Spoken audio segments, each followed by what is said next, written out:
برادران اسلام، واجب الاحترام بزرگوں، دوستوں، عزیز نوجوان، سرکار دو عالم رحمت دو جہاں صلی اللہ علیہ وسلم کی سیرت طیبہ کے الحمدللہ متواتر چلے آ رہے ہیں کہ حضور صلی اللہ علیہ وسلم کی ابتدائے ولادت مبارک سے لے کر آپ کی ولادت، رضاعت، پھر آپ کا بچپن، پھر آپ کا دور شباب، پھر سرکار دو جہاں کا زمانہ بعثت، زمانہ بعثت میں پھر زمانہ دعوت، پھر دور انذار، پھر تعذیب مسلمین، پھر ہجرت مسلمین، پھر ہجرت سرکار دو جہاں صلی اللہ علیہ وسلم، اور ہجرت کے بعد سب سے بڑا عظیم معرکہ، سب سے بڑا عظیم غزوہ اور سب سے پہلا اسلام کا غزوہ، غزوہ بدر کے بارے میں ہم نے الحمدللہ کافی حد تک اپنے علم کے مطابق باتیں کی ہیں اور سنی ہیں، اور تقریباً ہم اس مقام پہ پہنچے تھے کہ حضور کو اللہ نے بدر میں فتح عطا فرمائی۔ بدر میں جب اللہ نے فتح عطا فرما دی تو کافروں نے اس خبر کو مکہ مکرمہ بھیجنے کے لیے ایک شخص تھا جس کا نام تھا اس کی ذمہ داری لگائی کہ تو مکے والوں کو خبر دو کہ میدان بدر میں یہ ہو گیا کہ ہمارا 70 سردار مارا گیا اور 70 قید ہوئے۔ تو جب سامان نے سرزمین مکہ میں آ کر یہ خبر دی تو پورے مکہ مکرمہ پہ سناٹا چھا گیا کہ کیوں، کیونکہ وہ تو کبھی سوچ بھی نہیں سکتے تھے نا کہ اس قسم کا واقعہ بھی ہو سکتا ہے۔ خدا پر تو ان کا ایمان ویسے نہیں تھا۔ اللہ کے نبی سرکار دو جہاں صلی اللہ علیہ وسلم پر بھی ان کا کوئی ایمان نہیں تھا۔ وہ تو مادی اور اسباب کے مارے ہوئے لوگ تھے، ان کے تو سوچ میں نہیں آ سکتی تھی کہ ہماری اتنی بڑی طاقت، اتنی بڑی قوت، 1000 کا لشکر اور تنت بے تربیت لوگوں سے مار کھا جائے۔ تو ابو سفیان کی سرداری کا فیصلہ ہوا، اور ابی لہب جو حضور صلی اللہ علیہ وسلم کا سب سے بڑا دشمن ہے وہ خود نہیں گیا تھا بدر، لیکن اس نے اپنے بدل میں ایک آدمی کو پیسے دے کے بھیجا تھا کہ تم میری طرف سے جا کے اس جنگ میں شرکت کرو، لیکن خود وہ نہیں کیا۔ جب اس کو یہ خبر پہنچی تو وہ تو بس بیت عبد المطلب جا کے گر کیسے کہ ہمارے سارے سردار مارے گئے، ابھی جہل مارا گیا، شہباز سب کے سب مارے گئے، نظر بن حارث، عقبۃ بن ابی، بڑے بڑے ان کے جو خناس تھے سب کے سب مارے گئے۔ ابی لہب تقریباً بدر کے بعد 1 ہفتے سے زیادہ زندہ نہ رہ سکا، اس کو یہ غم کھا گیا اور اسی غم میں وہ مر گیا، اور اس کو ایسی بیماری ہوئی کہ اس سے کوئی قریب نہیں جاتا، حتیٰ کہ اس کی اولاد بھی دور سے کھڑے ہو کے اس کو کھانا پھینکتے تھے، پانی پھینکتے تھے، لیکن کوئی قریب جانے کی کوشش نہیں کر سکتا تھا۔ اور جب مرا تو اس کی لاش پوری طرح پھٹ گئی، اور اس قدر بدبو تھی اس میں کہ اپنی اولاد بھی قریب جانے سے تو بڑی مشکل سے انہوں نے بڑی لکڑی کے بڑے بڑے پاس انہوں نے بنائے اور اس کو نیچے ڈال کے دور دور سے اس کو پکڑا اور اٹھا کے کڑے میں پھینک دیا، کیونکہ اور کوئی حل نہیں تھا، کوئی اس کو ہاتھ نہیں لگا۔ حضور صلی اللہ علیہ وسلم نے بدر میں سے عبداللہ ابن ابی رواحہ، حضور کے صحابی ہیں رضی اللہ تعالیٰ عنہ، ان کو اپنی اونٹنی مبارک دی کہ تم میری اونٹنی پہ سوار ہو کے مدینے میں پہنچو اور مدینے والوں کو خبر دو کہ الحمدللہ اللہ نے ہماری فتح اور عبداللہ ابن ابی رواحہ نے بدر سے حضور کی اونٹنی پہ سفر کیا، اور جب مدینہ منورہ میں پہنچے تو خبر جو تھی وہ اس انداز میں دی کہ یا ایھا المؤمنون ابشروا، ایمان والوں خوش ہو جاؤ، قتل ابی جہل، قتل نضر بن الحارث، قتل قتل بن معین، قتل امیہ بن خلف، فلاں مر گیا فلاں مر گیا، تو پورا سینہ جمع ہو گیا کہ کیا بات۔ اب یہودیوں کو بھی پتہ چلا کہ بھی یہ کیسے ہو، تو یہودی کیونکہ دشمن ہیں اور بڑے فقار اور خدار قوم ہیں، انہوں نے فوراً بات الٹا اور پورے مدینہ منورہ میں یہ شور کر دیا کہ قتل محمد مصطفیٰ صلی اللہ علیہ وسلم شہید۔ انہوں نے کہا تم کیا کہہ رہے ہو؟ عبداللہ بن رواحہ کہہ رہا ہے کہ مسلمانوں کو اللہ نے فتح دی ہے اور کافر مارے گئے اور تم اس کے بالعکس کہہ رہے ہو۔ اس نے کہا دیکھا نہیں حضور کی اونٹنی، حضور اگر زندہ ہوتے تو اپنی اونٹنی لے آتے، تشریف لے آتے نا، تو حضور کی اونٹنی کا خالی آ جانا جو ہے دلیل ہے کہ سوال جو ہے وہ شہید ہو گیا۔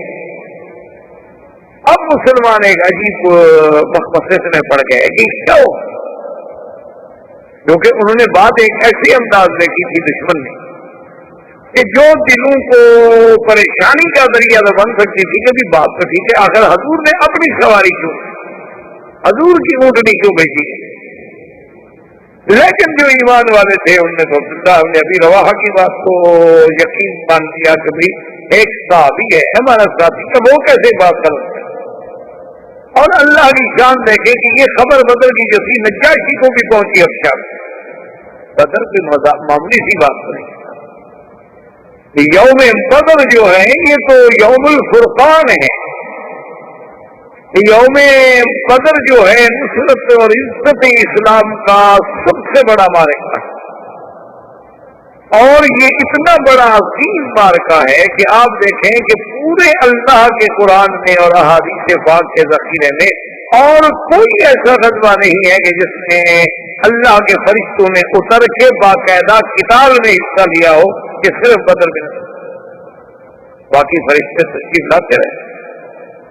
جنگ احد میں بھی فرشتے موجود تھے، جبریل موجود تھے، اور مقامات پر بھی فرشتے موجود تھے، لیکن فرشتوں نے باقاعدہ یعنی حضور کا سپاہی بن کر اسلام کی طرف سے ایک مجاہد کے کردار میں خود اب انہوں نے کافروں سے جنگ لڑی ہو، ایسا واقعہ۔ اور اسی لیے مسلمان کہتے ہیں کہ جب ہم کافروں کو دیکھتے تھے نا کہ ایک آدمی کو تلوار لگے، ٹھیک ہے اس کی گردن کٹ گئی یا زخمی ہو گیا مر گیا، زخم لگنا الگ بات ہوتی ہے، کسی کا جل جانا جو ہے وہ الگ بات ہوتی ہے، لیکن صحابہ کہتے ہیں کہ ہم حیران ہوتے ہیں کہ کافر ہے، مرا پڑا ہے، تلوار لگی، بازو کٹ گیا، گردن کٹ گیا، لیکن اس جگہ چلی ہوئی بھی ہے، تو ہمیں سمجھ نہیں آتی کہ انہو قتل ولکنہ کیف ہو، قتل تو ٹھیک ہے ہو گیا لیکن یہ جگہ تو نہیں تھا، آگ تو کوئی نہیں۔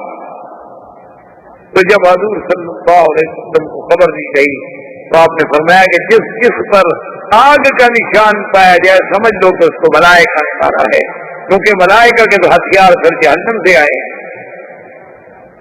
ان کو تو اتنی بڑی قوت ہے کہ وہ جس کو ماریں گے تو پھر وہاں تو علامات ہر کبھی ظاہر ہوں گی، کیونکہ کافروں کے لیے تو عذاب جہنم تو شروع ہو گیا، ابتدا ہو گئی بلکہ، یعنی یہ پہلا غزوہ ہے خدا کی شان دیکھیں کہ جس کو اللہ نے قرآن پاک میں اتنی تفصیل سے بیان کیا ہے، اور جیسے پچھلے دفعہ میں نے عرض کیا تھا معلوم یہ ہوتا ہے کہ قدرت خود تفصیل کر رہی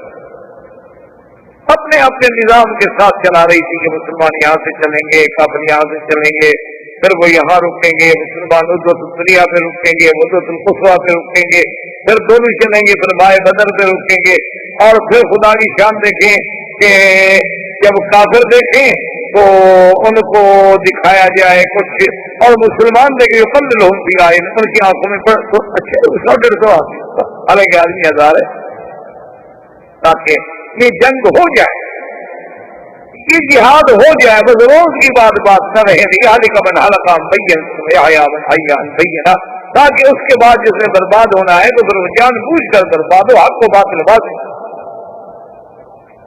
اب حضور صلی اللہ علیہ وسلم نے فتح کے بعد اسارہ بدر کے بارے میں جو قیدی ہیں ان کے بارے میں سیدنا عمر رضی اللہ تعالیٰ عنہ سے جب رائے دی گئی، سیدنا عمر نے کہا کہ یا رسول اللہ آپ حضرت علی کو حکم دیں، حضرت حمزہ کو حکم دیں، آپ مجھے حکم دیں، حضرت ابو بکر کو حکم دیں، ہم سب تلوار لے کے ہم سب کے رشتے دار موجود ہیں، ہر آدمی اپنے رشتے دار کی گردن اٹھا، آج کفر کو ختم کر۔ حضور نے فرمایا ابو بکر تمہاری کیا رائے ہے؟ حضرت ابو بکر نے عرض کیا یا رسول اللہ وہ بہت بڑی سزا ہے، نے کہا 70 سردار مارا گیا ہے، 70 آدمیوں کا قید ہے، میری رائے تو یہ ہے کہ احسان فرمائیں، ان سے کچھ فدیہ لے لیں، چلو مسلمانوں کی بھی کچھ امداد ہو جائے گی اور ان پر بھی احسان ہو جائے گا کہ جو زندگی تو بچ گئی نا۔ حضور پاک صلی اللہ علیہ وسلم نے فرمایا عمر تمہاری رائے تو بڑی سخت ہے، لیکن بہرحال میں ابو بکر کی رائے کو قبول کرتا ہوں، اور حضور نے فرمایا کہ ہر آدمی فدیہ دے کر اپنے قیدی جو ہے وہ چھوڑا۔ خدا کی شان دیکھیں کہ انہی قیدیوں میں ابو العاص زوجہ زینب بنت رسول اللہ صلی اللہ علیہ وسلم حضور کے داماد ابو العاص سے وہ بھی گرفتار، اور ابو العاص کو چھڑانے کے لیے بی بی زینب نے حضور صلی اللہ علیہ وسلم کی بیٹی نے اپنے زیور بھیجے، انہی میں ابنائے رفاع بھی تھے، انہوں نے کہا کہ یا رسول اللہ ہمارے باپ کے پاس تو ہمارے پاس تو کچھ نہیں، اگر آپ نے ہمیں قتل کرنا ہے لیکن ہمیں چھڑانے کوئی نہیں آئے گا، ہمارے پاس تو کچھ نہیں، اگر آپ نے ہمیں قتل کرنا ہے لیکن ہمیں چھڑانے کوئی نہیں آئے گا، چھڑانے تو ہمیں سب کوئی آئے نا کہ جب ہمارے پاس کوئی مال ہو، کوئی دولت ہو، قوت ہو، طاقت ہو، ہمارے پاس تو کچھ نہیں۔ حضور نے فرمایا اچھا ان کو بغیر فدیہ لیے ہوئے چھوڑ۔ اسی طرح ایک کافروں میں قیدی تھا ابو حجہ، اس نے کہا کہ یار واللہ حضور خدا کی قسم ہے میرے پاس کچھ نہیں، میرے پاس کوئی مال نہیں، اگر آپ مجھے چھوڑنا چاہتے ہیں، سزا دینا چاہتے ہیں، قتل کر دیں، اب ہم قیدی ہیں آپ کے ہاتھ میں ہیں، اور اگر آپ چھوڑنا چاہتے ہیں تو چھوڑ دیں، میں ایک وعدہ کرتا ہوں کہ آپ کے خلاف کبھی زندگی میں جنگ نہیں لڑوں، آپ کے دشمنوں سے مل کر آپ کے خلاف کبھی لڑوں گی نہیں۔ ابو العاص جب آیا حضور صلی اللہ علیہ وسلم کے داماد اور زیور آئے تو حضور صلی اللہ علیہ وسلم کے سامنے جب وہ زیور رکھے گئے تو ان میں ایک ہار تھا گلے کا، چاندی کا ہار تھا۔ حضور کی جب نظر پڑی فبکا رسول اللہ صلی اللہ علیہ وسلم، حضور کو پڑے، حضور نے فرمایا میرے صحابہ یہ خدیجہ کا ہار ہے جو اس نے اپنی بیٹی کو نکاح اور شادی کے موقع پہ دیا تھا، اور اس ہار کو دیکھ کر مجھے خدیجہ بھی یاد آ گئی، اگر تم احسان کر سکو تو محمد وزیر صلی اللہ علیہ وسلم کی بیٹی کا ہار ہے واپس کر دو، لیکن چونکہ قیدی تمہارے ہیں اب حکم تمہارا ہی چلے۔ تم نے کہا کہ رسول اللہ یہ تو بات آپ حکم فرمائے تو ہم سارے قیدی چھوڑ دیں، یہ تو زوجہ بنت رسول صلی اللہ علیہ وسلم کی بات ہے۔ حضور نے فرمایا کہ ابو العاص کو پیسے بھی ڈرائیور بھی واپس کر دو اور چھوڑ دو، لیکن آپ نے فرمایا ابو العاص ایک وعدہ کرو میرے ساتھ کہ ہم نے تمہیں چھوڑ دیا ہے، میری بیٹی کو مدینہ منورہ بھیج، تم کافر ہو، اب مسلمان اور کفر کا اجتماع جو ہے اس نے کہا کہ یا رسول اللہ یہ میرا وعدہ ہے میں آپ کی بیٹی کو مدینہ منورہ بھیج دوں گا۔ اسی لیے حضور فرماتے تھے دیکھو کہ اللہ نے یہ کتنا اچھا داماد دیا تھا کہ کافر تو تھا لیکن اس نے جھوٹ نہیں بولا اور وعدہ خلافی نہیں کی، مدینہ پہنچ کے فوراً حضور کی بیٹی کو بھیجا۔ سارے مکے والوں نے مخالفت کی، کیا کر رہے حضور کی بیٹی ہمارے ہاتھ میں ہے، ہم تو بڑے سے بڑا انتقام لے سکتے ہیں اور بیٹی کے بدلے میں ہم بڑی سے بڑی رعایتیں حاصل کر سکتے ہیں۔ اس نے کہا میں نے حضور سے وعدہ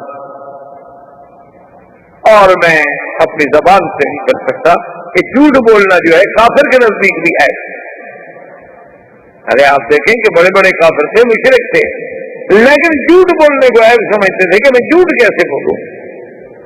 اور آج مسلمانوں میں جو سب سے زیادہ صفائی سے جھوٹ بول لیتا ہو وہ ان کا لیڈر ہوتا ہے، وہ ان کا قائد ہوتا ہے، اور اسی کو سارے لوگ بڑا معزز اور اچھا آدمی سمجھتے ہیں۔ حالانکہ جھوٹ اتنی بری چیز ہے کہ جہاں اللہ نے شیطان میں لعنت بھیجی وہاں جھوٹ بولنے والوں تو حضور صلی اللہ علیہ وآلہ وسلم نے اس مشورے کے بعد ابھی یعنی قیدی تو آزاد ہو گئے، اب بدر سے حضور صلی اللہ علیہ وسلم کی واپسی کا سفر شروع ہونے والا ہے. آپ بیٹھے ہوئے ہیں کہ آیت مبارک نازل ہوئی. حضرت عمر فرماتے ہیں کہ میں جب آیا میں نے دیکھا کہ حضور بیٹھے ہیں, ابو بکر بیٹھے ہیں اور رو رہے ہیں. تو میں نے سلام کیا, میں نے کہا بھائی کی کما یا رسول اللہ کیا بات ہے, آپ کیوں رو رہے ہیں؟ کوئی ایسی بات ہے مجھے بتائیں تاکہ میں بھی تو شریک ہو جاؤں رونے میں.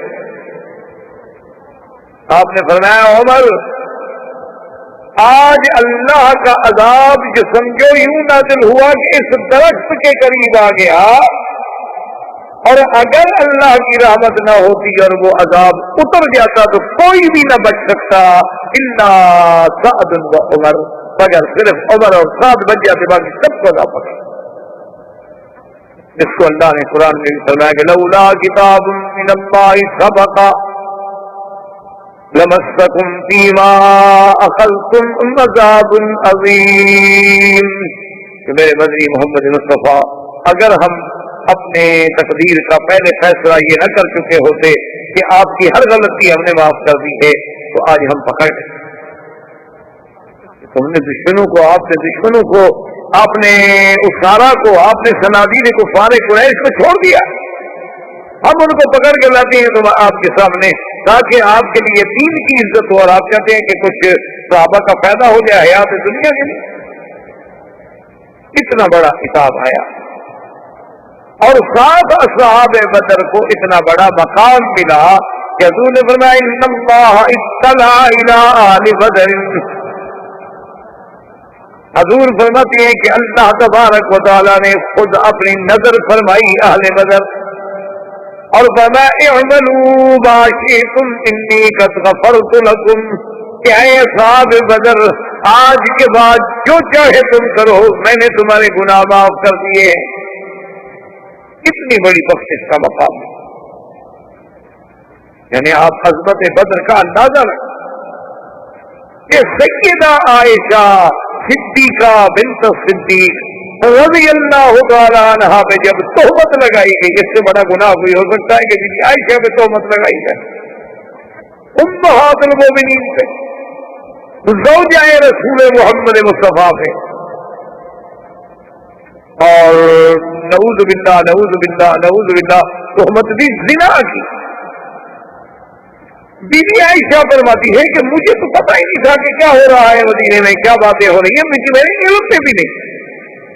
اور اتنا مجھے تھوڑا تھوڑا سا فرق محسوس ہوا کہ حضور پاک کے کچھ بولنے میں, کچھ آنے جانے میں تھوڑی سی بے رخی نظر آئی, لیکن میں نے اس کو بھی حضور کی اپنی مصروفیت میں محفوظ کر دیا کہ آپ بڑے مصروف ہیں, اس لیے آپ کو ٹائم نہیں ملتا میرے ساتھ بات کر. کہتی ہیں کہ ایک رات جب میں نکلی گھر سے, کیونکہ اہل مدینہ کی عورتیں اس وقت یہ گھروں میں حمام وغیرہ تو بنے نہیں تھے, لہٰذا اپنی ضروریات کے لیے عورتیں شام کو اکٹھی ہو کے باہر چلی جاتی, جیسے ہمارے یہاں پہلے دیہاتوں میں بھی یہ بات ہے. آپ کے کیونکہ آپ کی اور ہماری سب لوگوں کی ثقافت تقریباً ایک ہے, یعنی آج سے کچھ عرصہ قبل 20 سال 30 سال 25 سال پہلے دیہاتوں میں کوئی حمام, کوئی باتھ روم, کوئی اٹیچ باتھ, کوئی یہ فلش سسٹم, یہ تھوڑے ہوتے. اب بھی اس میں دیہات ہیں جہاں اب بھی نہیں. تو بی بی صاحبہ فرماتی ہیں کہ ہم جب گئے تو مستہ ایک صحابی تھے حضور کے, اس کی والدہ جو ہے وہ بھی ہمارے ساتھ تھی اور عورتیں بھی ساتھ تھی. تو جب ہم چل رہے تھے تو مستہ کے پاؤں کے نیچے ان کا چادر جو تھی اوپر ڈالی ہوئی وہ پاؤں کے نیچے آئی تو بیچاری گری, جھٹکا لگا, گرنے کے قریب ہوئی. تو اس نے اس کی زبان سے یہ نکلا کہ رشتہ اپنے بیٹے کے بارے میں اس نے کہا کہ برباد ہو جائے, ہلاک ہو جائے. ایسے کہتی ہے, میں نے کہا بات یہ کیسی ماں ہے جو اپنے بیٹے کو بد دعا دے رہی ہو, ماں بھی کبھی بد دعا دے سکتی. اللہ نے ماں کا تو دل ہی ایسا بنایا ہے کہ وہ تو سراپا دعا ہوتی, اس کی زبان سے تو اولاد کے لیے کبھی بد دعا نہیں. تو ابھی ایک دفعہ آپ نے کچھ عرصہ ہوا پڑا تھا اخبار میں, ایک عجیب واقعہ ہوا کہ ایک شقی نے, ایک بدبخت انسان نے اپنی ماں کو مارا. یقین قلب دو ایسے بھی ہیں. اس نے اپنی ماں پہ حملہ کیا خنجر سے یا چھری سے یا کسی چیز سے، تو ماں بیچاری جو تھی وہ پورا یہ پیٹ کٹ گیا، آنتیں باہر نکل آئی. اور اب لڑکا جب دیکھا نا اس نے خون اور ماں گری، تو لڑکا ڈر کے مارے جو بھاگا تو آگے دروازہ تھا، تو دروازہ اس کے پاؤں میں اٹکا تو بچہ گر گیا.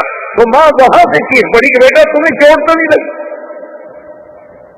اندازہ کریں کہ ماں کا تو یہ کردار ہے اور ہمارا کردار. ماں کا تو اتنا بڑا مقام ایسے تو نہیں اللہ نے فرما دیا ہے حضور پاک کی زبان مبارک سے کہ الجنت تحت اقدام الامہات،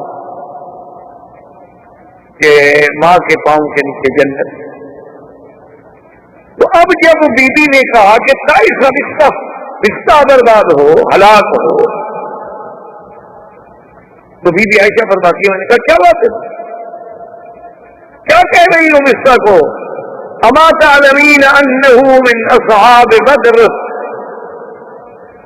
یعنی بی بی عائشہ نے پہلی بات جو کی ہوئی ہے ٹھیک ہے، بی بی کیا کہہ رہی ہو، تو بدری صحابی ہے. اصحاب بدر کے بارے میں بھی ایسی کوئی بات کہی جا سکتی ہے کہ خدا اس کو ہلاک کرے، خدا اس کو برباد کرے؟ تو ام مصطفیٰ کھڑی ہوگی، اس نے کہا عائشہ تمہیں پتہ نہیں کس بات؟ دیکھا اما تعلمین ما یقول الناس، تمہیں پتہ نہیں لوگ کیا کہہ رہے ہیں؟ کہا کیا کہہ رہے ہیں؟ تو پھر بھی مصطفیٰ کی والدہ نے بتایا کہ لوگ تو یہ کہہ رہے ہیں، اور میرا بیٹا مصطفیٰ جو ہے یہ بھی ان لوگوں کے ساتھ ہے جو آپ پر تہمت لگا رہے ہیں، اس لیے میں نے کہا کہ اللہ اس کو ہلاک و برباد. لیکن بی بی عائشہ نے کہا کہ ام مصطفیٰ چلو جو ہوا تو ہوا، لیکن مصطفیٰ اصحاب بدر میں سے ہے، اس کے بارے میں یعنی آپ اندازہ کریں مقام بدر. اسی طرح ایک حدیث مبارک میں جو صحیح حدیث پاک ہے میرے بدری سرکار صلی اللہ علیہ وسلم کی، ایک دن حضور پاک نے فرمایا، اور یہ بھی واقعہ ہے بدر کے بعد قصہ، حضور صلی اللہ علیہ وسلم نے فرمایا کہ یا علی فاتوا روضۃ خاخ فإن بها زئینۃ ومعها کتاب. آپ نے فرمایا کہ حضرت علی فوراً دوڑو، فوراً اونٹ لو، گھوڑے لو، سب فوجیوں کا ساتھ لو، جلدی جاؤ، ایک مقام ہے روضہ خاخ، تو مدینہ منورہ اور مکے کے راستے کے درمیان میں روضہ خاخ ایک جگہ ہے، وہاں پر اونٹ میں سوار ایک عورت ہے جو جا رہی ہے، اور اس کے پاس ایک خط ہے، کتاب ہے، تو اس کو پکڑ کے لاؤ اور وہ کتاب خط برآمد.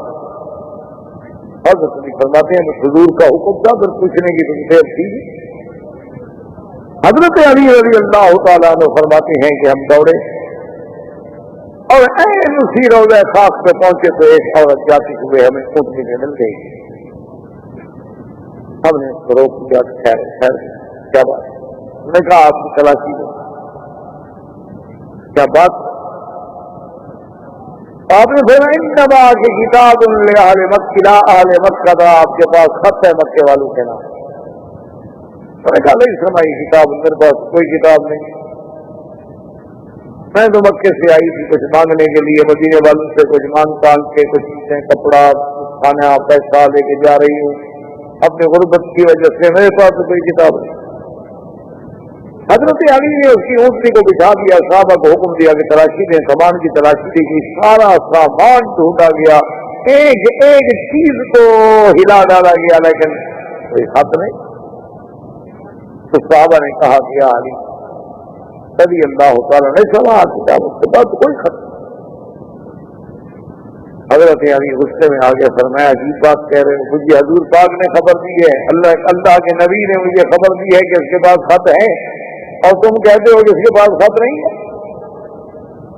اللہ کے نبی کی بات کو چھوڑ کے میں تمہیں فرمایا آپ نے کہ یا امرا واللہ لأجردنک، مجھے خدا کی قسم ہے میں تیرے کپڑے بھی اتار دوں گا. فإلا فخرج الکتاب، نکالو خط کدھر ہے. تو صحابہ کہتے ہیں اس نے ابا دوپٹہ اتارا تو بال تھے اس کے بڑے، ان بالوں کے اندر لپیٹ کے اس نے اپنے بالوں کا ایک سائز بنا لیا اور اوپر کپڑا ڈال دیا، اور وہ خط تو بالوں کے اندر ہے، وہاں کسی کا کہ وہ ہی نہیں ہو سکتی. اصل قصہ یہ تھا کہ عورت کی طوائف، یہ عورت جو ہے یہ واقعتاً بھی طوائف، یہ اصحاب رایات میں سے تھی۔ تو مدینہ منورہ میں جب آئی تو حضور نے پوچھا کہ تم یہاں کیا کر رہی ہے؟ تو انہوں نے کہا سننا قتلا دروسا مکہ، حضور مکے کے بڑے بڑے سرداروں کو تو آپ نے قتل کر دیا، آپ بھیک نہیں مانگیں گے تو کیا کریں گے؟ اب کون ہمارے گانے سنتا ہے، کون ہمیں پیسے دے گا؟ تو میں تو اب بھیک مانگنے کے لیے آئی ہوں کہ بڑے بڑے سردار تو سارے مارے گئے، تو اب ہمیں کون بلائے گا، کون ہماری مدد کرے گا؟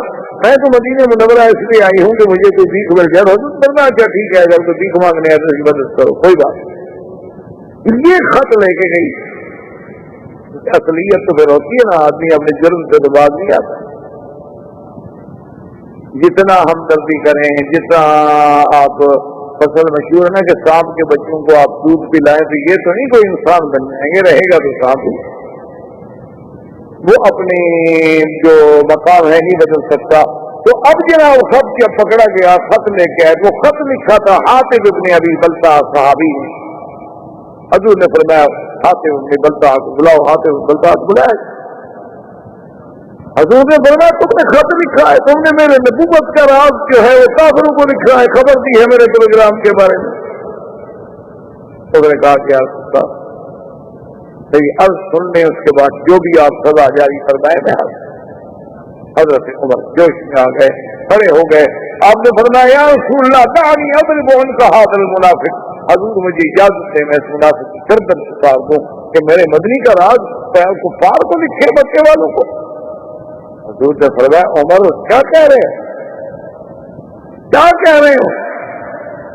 کہا حضور آپ کا اس میں راز کھولا ہے، مسلمانوں کے بارے میں دشمنوں کو خبر دی ہے، اتنا بڑا مجرم نبی کے بارے میں ایسی بات کرے۔ حضور نے فرمایا عمر کیا کہہ رہے ہو؟ انہ من اہل بدر، یہ تو میرا بدر کا صحابی ہے، اس کی غلطیاں تو خدا معاف کر چکا ہے، اس کا ہم کیا کریں؟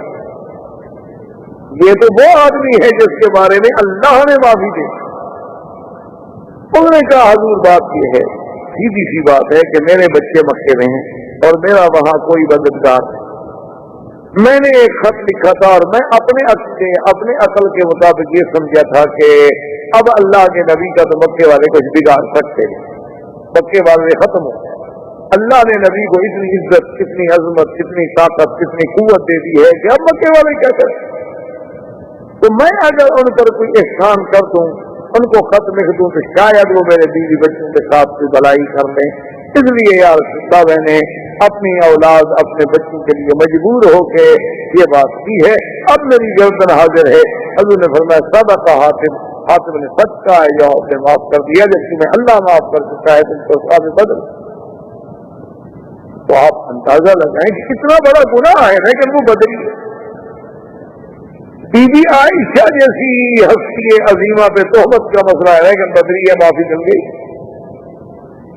تو بدر کا مقام اتنا بڑا عظیم تھا کہ اللہ تبارک و تعالیٰ نے ان کے حتیٰ کہ اپنا حضور نے صحابہ سے فرمایا کہ میرے اللہ کا فیصلہ ہے کہ اصحاب بدر جو ہیں وہ غیر بدریین سے افضل ہیں، یعنی باقی صحابہ سے افضل ہیں۔ تو جبریل نے عرض کیا کہ یا رسول اللہ کے فرشتوں نے بھی یہی فیصلہ کیا ہے آسمانوں میں کہ جو فرشتے بدر والے دن اترے ہیں وہ باقی فرشتوں سے افضل ہیں۔ آسمانوں پر بھی یہی فیصلہ ہوا جو آپ نے زمین پر۔ حضور صلی اللہ علیہ وسلم سرکار دو جہاں اب مدینہ منورہ واپس تشریف لائے۔ ابو سفیان کا بیٹا بھی گرفتار تھا اس جنگ بدر میں۔ ابو سفیان کو جب کہا گیا کہ تمہارا بیٹا گرفتار ہے اور اس کی دیت کے فدیے کے لیے پیسے بھیجو، اس نے کہا کہ نہیں، میں تو اپنے بیٹے کو فدیہ دے کر اس نے کیا کیا کہ ایک آدمی مسلمانوں کا اتفاق سے عمرے پہ آیا ہوا تو بیچارہ عمرہ، ابو سفیان نے کہا اس کو پکڑ۔ ابو سفیان نے اس کو پکڑ کے قید کر دیا اور نبی نے پیغام بھیجا کہ میرا بیٹا چھڑانا ہے، چھوڑنا ہے تو یہ اپنا بندہ لے لو، ورنہ میرے بیٹے کو تم وہاں قتل کر دو، اس کو میں یہاں قتل کر دیتا ہوں۔ حضور نے فرمایا کہ چھوڑ دو، ابو سفیان کے بیٹے کو بھی چھوڑ دو، کیوں بیچارہ مسلمان بلا وجہ بڑی وجہ سے وہ قتل ہو گیا۔ اب جب بات ختم ہو گئی، جنگ ختم ہو گئی، ابو سفیان نے اسی دور میں دیکھیں کتنا سرداروں میں، قبائلی لوگوں میں کتنی غیرت اور کتنا غصہ ہوتا تھا. قسم کھالی کہنے لگا واللہ لا اغتسل من الجنابۃ حتی انتقم من سؤال. کہنے لگا خدا کی قسم ہے میں غسل جنابت بھی نہیں کروں گا. بعض علماء نے کہا یعنی بیوی سے ملوں گا لیکن غسل نہیں کروں گا. بعد نے کہا کہ نہیں، اس کا معنی یہ تھا کہ میں خوشی بھی نہیں کروں گا، اپنی بیوی سے بھی نہیں ملوں گا جب تک کہ میں مسلمانوں سے بدلا. اب کیا ہم نے بیویوں سے ملنا ہے، اب کون سی ہماری مردانگی. تو اس نے ایسا ایسا اپنے خاص لوگوں کو تیار کیا اور اس نے 200 آدمی تیار کیا کہ مسلح اور بڑے جوان اور بڑے چنے ہوئے لوگ، کیونکہ سب سردار مر گئے تھے، ان کی اولادوں میں سے وہ لوگ نکلے.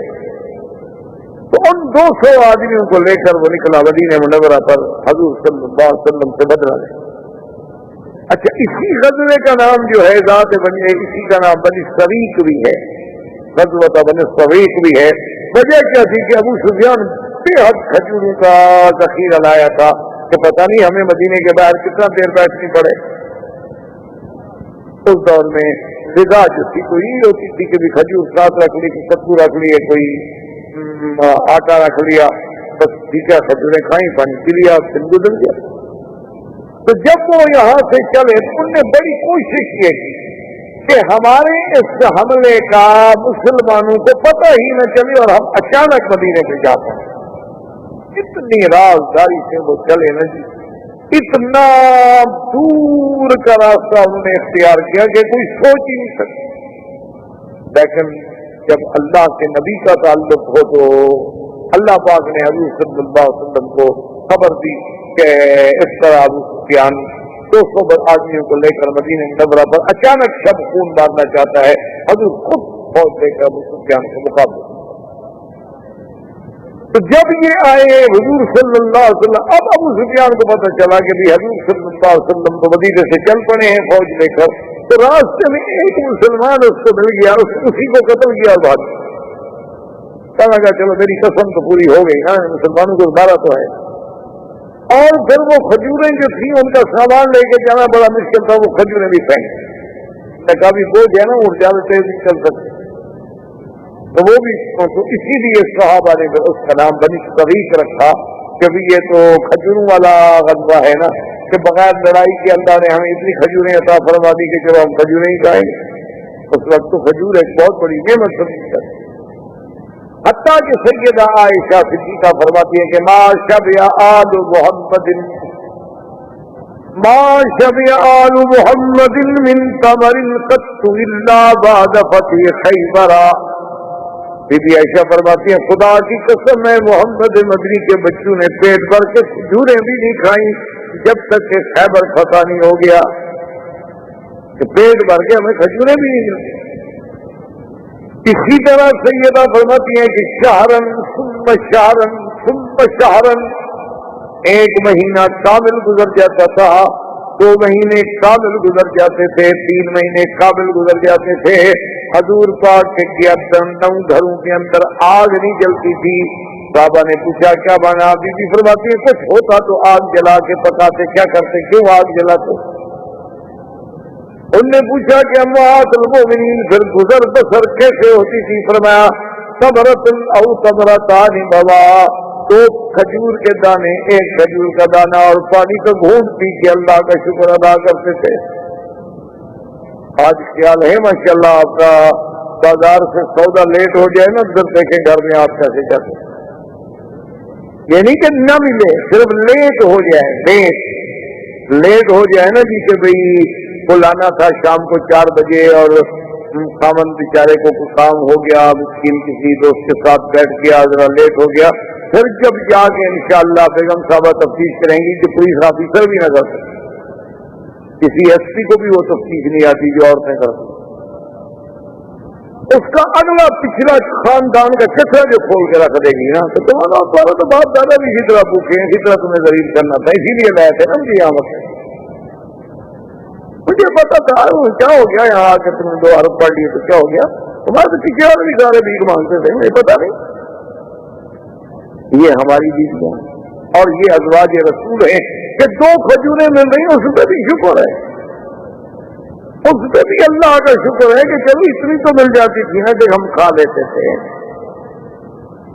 اسی طرح حضور صلی اللہ علیہ وسلم کے یاد رکھیں یہ عظیم واقعہ سیدہ فاطمہ الزہرا رضی اللہ تعالی عنہا کا نکاح جو ہے حضرت علی سے، وہ بھی بدر کے بعد بی بی فاطمہ الزہرا رضی اللہ تعالی عنہا کا رشتہ بہت لوگوں نے مانگا تھا، لیکن اللہ کی تقدیر کا اور اللہ کا حکم یہ تھا کہ حضرت علی سے رشتہ ہو۔ اور حضرت علی رضی اللہ تعالیٰ عنہ فرماتے ہیں کہ میرے ساتھ تو عجیب بات کیا ہو گیا بی بی فاطمہ الزہرا کے نکاح سے پہلے کہ میں نے 2 اونٹنیاں بڑی ان کو کھلایا پلایا ماشاءاللہ موٹی تازی ان کو تیار کیا ہوا تھا کہ بس رسیاں نہیں، اور اب میں جا کے دور دور سے لکڑی لاؤں گا اور مدینے کی مارکیٹ میں لکڑی بیچوں گا اور پیسے جمع ہو جائیں گے تو میں بی بی فاطمہ سے شادی ہوگی، شادی پہ خرچ ہوگا، ایسی شادی کروں گا کہ مدینے پاک میں ایسی شادی نہیں۔ حضرت علی رضی اللہ تعالیٰ فرماتے ہیں کہ میری یہاں بیٹھی تھی گھر کے باہر، اور حضرت حمزہ رضی اللہ تعالیٰ بھی بیٹھے تھے اور سامنے کچھ بچیاں گانا گا رہی تھی، آپ پی رہے تھے شراب، ابھی آرام کیونکہ ہوا نہیں۔ میں چلا گیا اپنے گھر میں کیونکہ رسیاں وسیاں ڈھونڈ سامان اٹھانے کے لیے باندھنے کے لیے، مجھے کافی دیر ہو گئی، تو ان مغنیات میں سے ان بچیوں میں سے گانے والیوں میں سے کسی نے کہہ دیا کہ سردار جو ہوتے ہیں وہ تو اونٹنیوں کے کوہان جو ہے نا ان کو کاٹ کے کباب کھلاتے ہیں، اونٹنیوں کے کوہان کا گوشت بڑا نرم ہوتا ہے کباب بنانے کے لیے۔ حضرت حمزہ جی اٹھے نشے کی حالت میں جا کے دونوں اونٹنے ذبح کر دی، دونوں اونٹنے ذبح کر دی اور کہا کوہان کاٹو اور کباب بناؤ کھلاؤ کرو۔ اب جناب وہاں کباب بن رہے ہیں، حضرت علی آئے دیکھا تو اونٹنے ذبح ہو گئی ہیں، گوشت جناب کٹا جا رہا ہے اور آگ چلی ہوئی ہے اور رکھی جا رہی ہیں اور بیٹھے ہیں ان میں۔ تو حضرت علی کہتے ہیں میں تو رو پڑا کہ میرے پاس تو کل جائیداد وہی 2 اونٹنیاں تھیں۔ کہتے ہیں کہ میں سیدھا حضور صلی اللہ علیہ وسلم کی خدمت میں گیا، میں نے کہا یا رسول اللہ ما فعل عمک حمزہ، آپ کے چچا حمزہ نے کیا کیا؟ آپ نے کہا کیا چلنے دیکھو تو صحیح حضور۔ کہتے ہیں میں لے آیا، حضرت میرے ساتھ آ گئے، آگے آئے آپ کباب پک رہے ہیں ہو رہے ہیں، حضرت بیٹھے ہوئے ہیں، حضور نے فرمایا کہ حمزہ ماذا فعل؟ پھر اٹھا کے دیکھا، کہنے لگا حل انتم الا عبید آبائی، معلوم ہوتا ہے کہ تم میرے باپ کے کوئی ملازم ہو نوکر ہو، کیا کہنے آئے، کیا بات؟ حضور نے فرمایا علی یہ تو ہوش میں نہیں، جو اللہ کے نبی کو نہیں پہچان سکتا تو اس کو پھر اونٹنیوں کی کون سی پہچان تھی؟ یہ بیچارہ تو اپنے ہوش میں نہیں ہے، چلو میں بدلا دوں گا اس کے بجائے آپ کو 2 اونٹنیاں میں دوں گا۔ اب میں چاچے کو کیا کہوں؟ اب چونکہ چاچا بھی تو وہ بڑا عظمت ہے نا باپ کے مقام پر۔ حضور چپ کر کے واپس آ گئے۔ حضرت علی فرماتے ہیں حضور چلے گئے، میں مسجد نبی کے دیوار کے ساتھ ماتھا پکڑ کے یوں بیٹھ گیا، گویا کہ میرے آنسو بہ رہے ہیں۔ فمر بی عثمان رضی اللہ تعالی عنہ، تھوڑی دیر گزری کہ حضرت عثمان وہاں سے گزرے، پر علی وقال ماذا یبکیک یا علی، انہوں نے فرمایا علی کیا بات ہے کیوں رو رہے ہو؟ میں نے ان کو سارا قصہ سنایا کہ حضور نے مہربانی کی ہے، بی بی فاطمہ الزہرا کی شادی پہ راضی ہو گئے، اب میرے پاس۔ وقال عثمان یا علی لا تحزن، حضرت عثمان نے فرمایا علی کیوں غم کرتے ہو، دولت عثمان کی ہوگی شادی علی کی ہوگی، تم کیوں غم، تمہیں کیا غم ہے، میری دولت کس کام ہے، میرا سارا غنا میری ساری دولت قربان۔ تو یہ واقعہ جو ہے شادی کا یہ عین بدر کے بعد، اور بی بی رقیہ بنت رسول اللہ صلی اللہ علیہ وسلم جو جس کی وجہ سے حضور حضرت عثمان بدر میں نہیں گئے، کیونکہ جب بدر پہ حضور جانے لگے تو بی بی رقیہ بیمار تھی،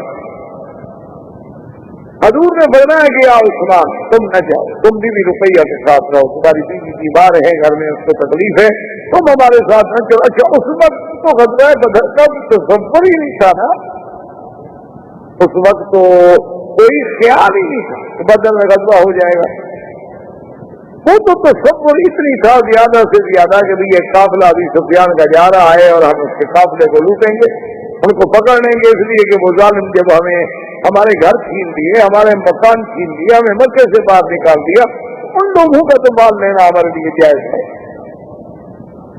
یہ تو اللہ کو منظور یہ تھا کہ بھائی نہیں, اب یہ بات جو ہے چاہے مسلمان حق پہ تھے, صحابہ حق پہ تھے, اللہ کے نبی حق پہ تھے, لیکن میرے رب چاہتے تھے کہ یہ فیصلہ ہو جائے, اب یہ مارکا بن جائے, اب یہ جہاد بن جائے, اب یہ غزوہ بن جائے, اب یہ ذاتی اغراض سے باقی. تو بی بی رقیہ کا وفات جو ہے وہ بھی غزوہ بدر کے بعد ہو گئی, اور حضرت عثمان کی پہلی بی بی رقیہ رضی اللہ تعالیٰ عنہ فوت ہو گئی, اور اس کے بعد حضرت عثمان رضی اللہ تعالیٰ عنہ کا یہ وہی مشہور واقعہ ہے کہ حضرت عمر ایک دن سرکار دو جہاں کی خدمت میں آئے اور کہنے لگے کیا میرے ساتھ حضرت عثمان نے بڑی کیا. حضرت نے پتا کیا کیا, حضرت نے کہا یا رسول اللہ حضرت عثمان کی بھی فوت ہو گئی. تو میں نے جا کے خود کہا کہ عثمان تم میری بیٹی لے لو, میری بیٹی گھر میں بیٹھی ہوئی ہے تو اس سے شادی کر لو بیوی افسر. اس لیے علماء نے لکھا ہے کہ دین میں شرم ہے. آج مصیبت یہ ہے کہ ہمیں دین میں تو شرم ہے لیکن بے دینی میں شرم ہے. اس کے لیے ہو گئی اب کرے کیا. آج ہمیں دین میں تو بڑی شرم ہے, ماشاء اللہ دین میں ہم بڑے ماشاء اللہ مہذب ہیں, لیکن بے دینی میں کوئی شرم نہیں. مثلا مثال کے طور پر یعنی آپ اگر مدینہ منورہ جا رہے ہیں,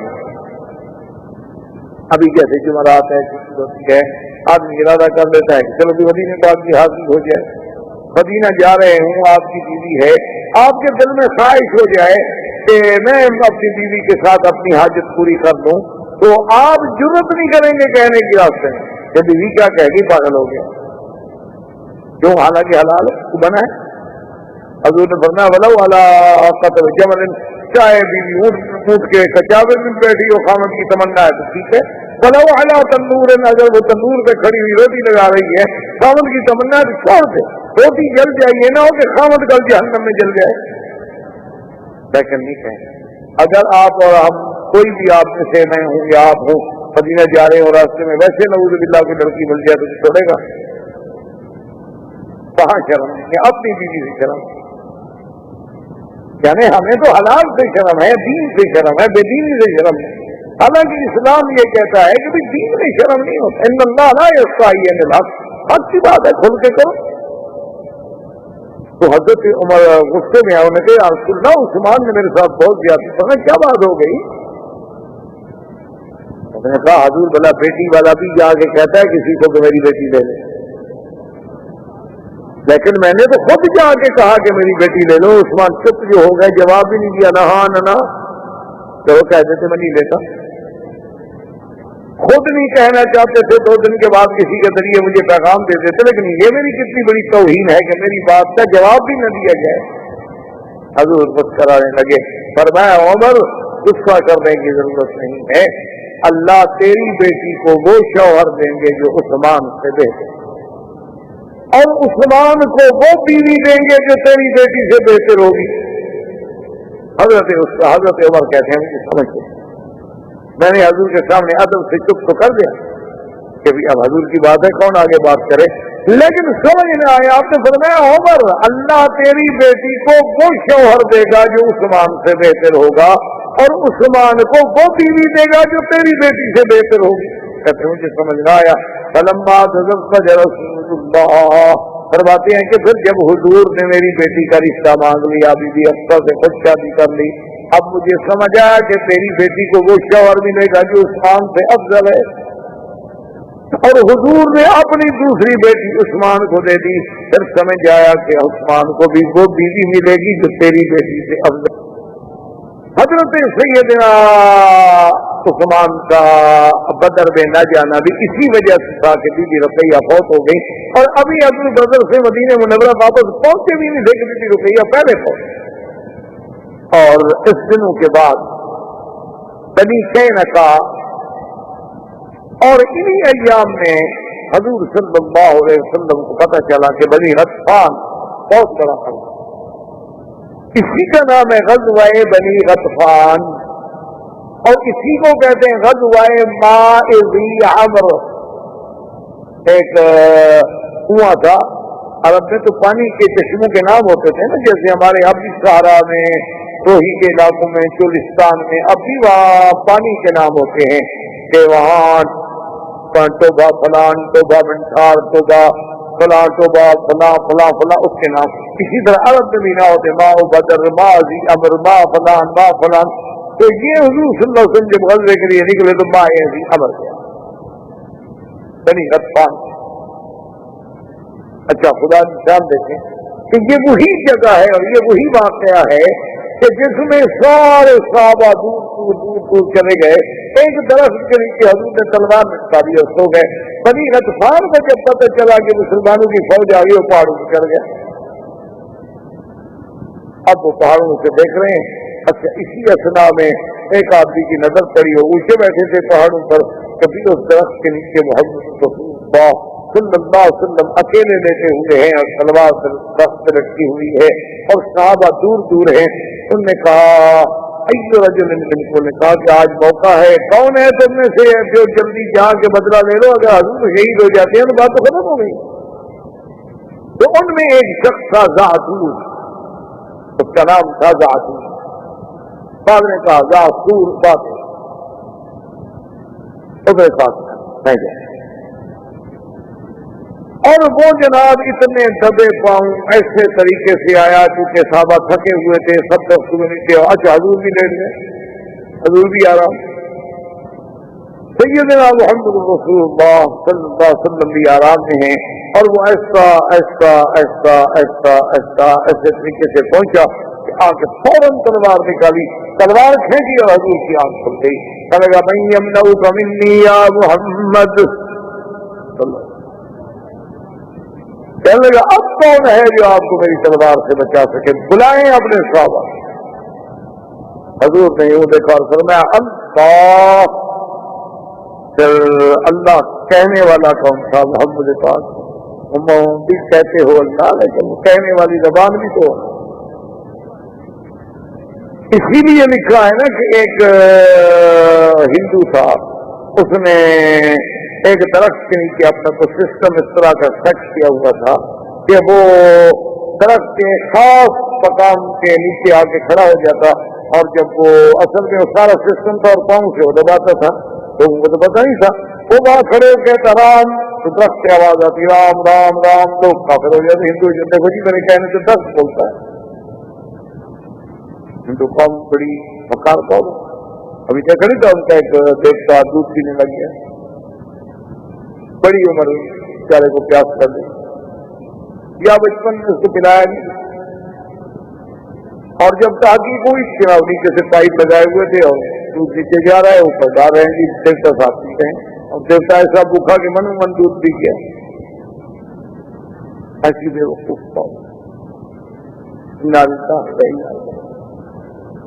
یہ ہم لوگ ہنستے ہیں، ہم بھی تو 11ویں کا کتنا دودھ پی چکے ہیں.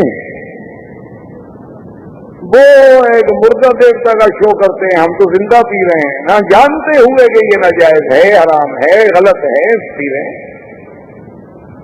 غیر اللہ کے نام پر نظر ہے، غیر اللہ کے نام پر منت ہے، کیسے حلال پی رہے. تو بہرحال یعنی وہ جب آیا تو ایک اللہ والے تھے، وہ آئے، انہوں نے کہا کیا؟ ہم نے کہا جی دیکھو درخت خراب رام کرتے. انہوں نے کہا اچھا ادھر ہو جاؤ، تم ادھر ہو گیا. میں کہا آپ کہو اب کیسے کہے؟ وہ تو مطلب جگہ تھی نا وہاں نظر تھا، واقعہ سیٹنگ کی اس جگہ سے. جب انہوں نے کہا سنو، اگر اسی سے کفر اسلام کا فیصلہ ہے تو میں اللہ کی ضرب مارتا ہوں، اگر پتے پتے سے اللہ کی آواز آئے تو مسلمان ہو جاؤ گے. ایسے لوگ دنیا میں ختم نہیں ہو گیا. اللہ کی رحمت سے ایسے لوگ اگر اللہ والے اور صحیح معنی میں اولیاء اللہ صلحاء صالحین نہ ہوں اور سب میرے جیسے ہو جائیں تو یہ دنیا ظاہر قائم نہیں رہ سکتی. کیونکہ حضور نے فرمایا کہ یہ فنا تب ہوگی حتی لا یقال فی الارض اللہ اللہ، جب کوئی اللہ والا نہیں رہے گا پھر دنیا فنا. تو اس کا مطلب ہے کہ اللہ والے ہیں بھی دنیا چل رہی. حضور نے فرمایا اللہ، اس کے ہاتھ کانپا تلوار کیونکہ خود گر گیا. حضور اٹھے، حضور پاک نے تلوار پکڑ لی. حضور نے فرمایا من یمنعک منی، اب بتاؤ تمہیں کون بچائے گا میری تلوار سے؟ اس نے کہا یا رسول اللہ مجھے تو اب کوئی بھی نہیں بچا سکتا. آپ اپنے خلق احسان سے احسان کرتے تو الگ بات ہے، ورنہ میں کوئی اب رعایت کا مستحق ہوں اور میں اچھا جاؤ. تو آپ نے جب اس کو چھوڑ دیا واپس آیا تو لوگوں نے کہا تمہیں کیا ہو گیا؟ اس نے کہا واللہ جب میں نے تلوار کھینچی نا حضور کے قریب کیا تو ایک ایسا خوبصورت جوان اور اس نے میرے سینے میں اتنے زور سے مارا کہ میں گرا اور میرے ہاتھ سے تلوار بھی ٹوٹ گئی. نظر جبریل علیہ السلام، اللہ کا فرشتہ جبریل اترا انسان کی شکل میں اور اس نے ظالم کو مارا. اب جب یہ حال سن بڑے غطفان بھاگ گئے، انہوں نے کہا ان سے کون لڑے؟ حضور صلی اللہ علیہ وسلم وہاں سے بغیر لڑائی کے وقت اسی اثنا میں وہ واقعہ پیش آیا جو بنی قینقاع یہودیوں کا ایک بہت بڑا قبیلہ تھا، اور یہودی بنی قینقاع جو تھی ان کا اتنا بڑا چہار دیواری کی، انہوں نے اپنے پورے ایریے کو باقاعدہ بال سے دیوار سے بند کیا ہوا تھا. زراعت اندر، قلعے اندر، گھر اندر، دکانیں اندر، مویشی اندر، سب. لیکن کبھی کبھی جو تھے وہ بازار لگاتے تھے، میلے لگتے تھے. عرب میں تو پہلے بازاریں لگتی تھی نا، سال میں کبھی بازار لگتی. تو بازار لگا ہوا تھا، ایک مسلمان عورت آئی ایک دکان سے، اس نے سونے کی کوئی چیز خریدی. وہاں ایک بدبخت یہودی جو بیٹھا تھا اس کو جوش آیا کیونکہ دکانیں یہودیوں کی تھی سونے کی. تو اس بدبخت نے کیا کیا کہ وہ عورت یوں بیٹھی ہوئی تھی نا تو دوپٹہ اس کے سر پہ تھا، تو وہ بدبخت آیا پیچھے سے اور اس نے اس دوپٹے کو یوں کر کے اتنی زور سے کھینچانا اور گری اور سیخ نکلی. جب سیخ نکلی تو کوئی مسلمان قریب کھڑے تھے، وہ مسلمان ایک دوڑا، اس نے دیکھا کیا بات ہے؟ انہوں نے کہا اس یہودی نے ایسا کیا ہے. تو اس کو اتنا غصہ آیا، اتنا جوش آیا کہ اس مسلمان نے اس یہودی کو کاٹ. جب وہ یہودی مر گئے تو یہودی پل پڑے. اب مسلمان وہ اکیلا تھا، انہیں مسلمان کو مار دیا. حضور صلی اللہ علیہ وسلم کو خبر پہنچی، اتنا بڑا واقعہ ہو گیا، اتنا بڑا حادثہ ہو گیا. حضور صلی اللہ علیہ وسلم تشریف لائے تو وہاں بالکل مارکا کارگار بنا ہوا تھا. حضور پاک سے روکا، بہرحال وہ عورت بچ گئی، لیکن مسلمان بھی مارا گیا، ادھر یہودی بھی مارا گیا. حضور نے فرمایا دیکھو بنی قینقاع اپنے سرداروں کو بلاؤ اور بیٹھ کے بات ہو. حضور نے فرمایا کہ اگر پہل کی ہے ہمارے یہاں تو مسلمان ہر سزا بھگتنے کے لیے تیار، اور اگر عورت پہ قاتلانہ حملہ کیا ہے یہودی اور مسلمان اپنی اس بیوی کو اپنی بیٹی بہن سمجھ کے بچانے کے لیے دوڑا ہے تو پھر ہمارے آدمی نے کوئی زیادتی، ہمارے آدمی کا کوئی قصور نہیں ہے، آپ قاتل ہمارے سپر. انہوں نے کہا کہ نہیں یا رسول اللہ ہم تو قاتل نہیں دیتے، ٹائم دے. آپ نے ٹائم دے دیا تو وہ اپنے قلعے میں جا کے بند ہو گئے، اور ان کے پاس اس وقت بھی تقریباً 700 کے قریب قاتل یعنی لڑنے والے لوگ. حضور کو پتہ چلا جو تو بند آپ نے کہا انکار کر لیا. انہوں نے پیغام بھیجا، انہوں نے کہا محمد پاک صلی اللہ علیہ وسلم آپ کس خیال میں بیٹھے ہیں ہمارا محاصرہ کر کے؟ ہمارے تو زراعت بھی اندر ہے، کنویں بھی اندر ہیں، کھیت بھی اندر ہیں، ہم تو یہاں 10 سال بھی اندر بیٹھے ہیں، ہمیں کیا فرق ہو جائے؟ آپ ہمیں مجبور نہیں کر سکتے، ہم باہر کم اگر سب کے محتاج نہیں. نہ ٹھیک ہے محتاج ہیں یا نہیں ہے، ٹھیک ہے اب ہم نے محاصرہ کر دیا، ہم بھی محاصرہ نہیں. 15 دن تک تقریباً محاصرہ قائم رہا. اللہ تبارک و تعالیٰ نے کافروں کے دل میں ایسا روپ ڈالا ہے، اللہ نے ایسا روپ ڈالا. انہوں نے کہا جی ہم اترتے ہیں، ہم قلعے سے نکلتے ہیں. حضور نے فرمایا کہ شرط یہ ہے کہ قلعے سے اترو اور پھر میری مرضی میں جو فیصلہ کروں گا. قبول. 700 آدمی قیدی بن کے سامنے بیٹھے. کیا فیصلہ تھا؟ عبداللہ ابن ابی ابن ابی سلول جو رئیس المنافقین تھا، بظاہر مسلمان تھا، اس کا بنی قینقاع سے بڑا تعلق تھا، وہ دوڑا ہوا آیا، اس نے کہا کہ یا رسول اللہ احسن الی موالی، مہربانی کریں غلام احسان کر دو۔ جب وہ 700 کے ساتھ 100 نوجوان قیدی بن کے خود بیٹھے ہیں آپ کے آگے، مہربانی کریں ان کو چھوڑ دیں، آپ سے کرنا ہے آپ ان کو نہیں۔ اس نے حتیٰ کہ حضور کا کپڑا مبارک پکڑ لیا، اس نے کہا حضور میں تو آپ کے در پہ کپڑا ہوں اور آپ کا یہ کپڑا دامن پکڑ لیا ہے، میں تو نہیں چھوڑوں گا، مہربانی کریں ان کو چھوڑیں، میرے میں کوئی بھی نہیں بچہ، میرے حبیب ہیں۔ حضور نے فرمایا نہیں، اس نے کہا کہ میں پھر دروازے سے نہیں ہٹوں گا، یا تو مجھے مار دیں۔ ایک آدمی کے بجائے 700 آدمی قتل کر دیا۔ حضور نے فرمایا غداری انہوں نے کیا ہے، مسلمانوں نے بھی نقل کیا ہے، ان کا تو ہمارا معاہدہ تھا کہ ہم ایک دوسرے کے خلاف کوئی لڑائی نہیں، لیکن جب اس نے مجبور کر دیا، حضور نے فرمایا کہ اچھا تمہاری وجہ سے ہم نے چھوڑ دیا، لے جاؤ۔ لیکن بنی قینقاع گھبرا گئے اور ایسا ایسا انہوں نے بھی خیبر کی طرف نکلنا شروع کیا، اور ادھر قریش مکہ نے سوچا کہ اب ہمارے پاس کوئی حل نہیں ہے، ہمارا تو کوئی قافلہ نہیں جا سکتا تجارت کا، نہ شام نہ یمن، یمن تو جو ہم جا سکتے ہیں لیکن شام سے یمن ہم کیسے جائیں؟ تو انہوں نے اپنا ایک اور راستہ اختیار کیا کہ شام سے ہم داخل ہو جائیں عراق، عراق سے ہم جائیں شام یمن، اور یمن سے پھر ہم سیدھا آ جائیں مکہ، لیکن وہ راستہ بہت لمبا، اس راستے سے قافلے لے جانے کے اخراجات بہت بڑے تھے۔ ابو سفیان نے خیر قافلہ جمع کیا کہ بھئی اب تجارت تو کریں اور پیسے نہیں ہوں گے تو کیا کریں گے، تو 1,00,000 درہم کی تو صرف اس نے چاندی اس قافلے میں، اور اتنی خفیہ طریقے سے قافلے کو اس نے روانہ کیا اور چلایا کہ کسی کو خبر نہ چلے۔